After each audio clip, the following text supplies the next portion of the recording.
the caves you have seen around, and those we'll see later on, were made by freestone masons, engineers and architects. I mean, not by slave. So even this was really very strange to many of the Romans who have mentioned in history that Petra got minimum slaves in comparison to Rome. In Rome, every one Roman citizen got like 5 slaves. In Petra, it was less.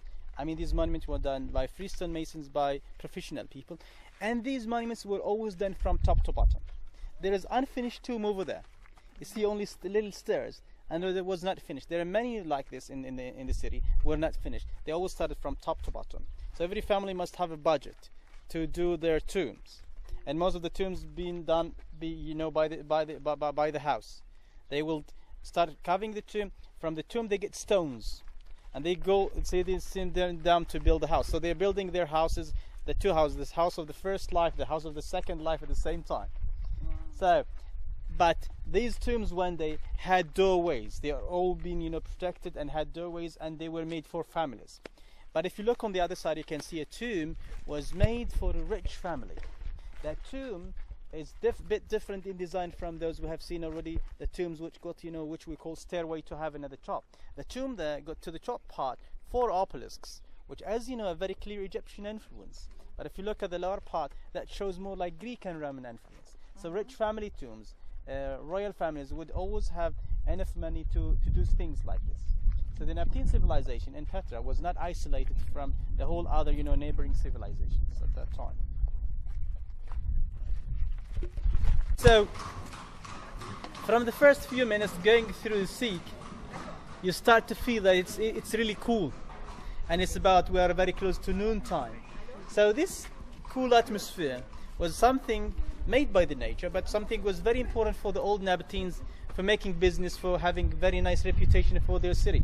Imagine riding a camel for a month, more or less, in a very dry desert, where you have winds, heat, sometimes floods, and coming to the city. This city is not only the station on business. The city was like paradise for them. So people coming to Petra, they would relax, they would do more business, they would do more investment, and so this is the nature actually have really helped the Nabataeans to do that. Now the city itself inside was only a city of business and commerce, and a holy city at the same time, being being a commercial center, political center, and religious center. Outside of the city, the area outside of the city had the fields to produce wine, to produce different kind of cereals, to produce olive oil and these kind of things. This was all the agriculture activities was outside of the city. But you still see sometimes some trees which were indigenous to the city, like the figs. But this is wild one. There are many of them grow through the sea. So figs was very known for the Nabataeans, like pomegranate too, and you find them in their decoration in the monuments. You find the fruit, the fruits of the figs in their decoration. Look at your left-hand side here. You can see a person standing right here.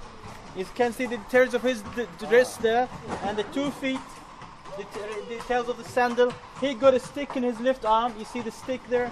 The top part of the body was washed away. Look at the front feet of the camel, the first camel. The back feet of the same camel back there.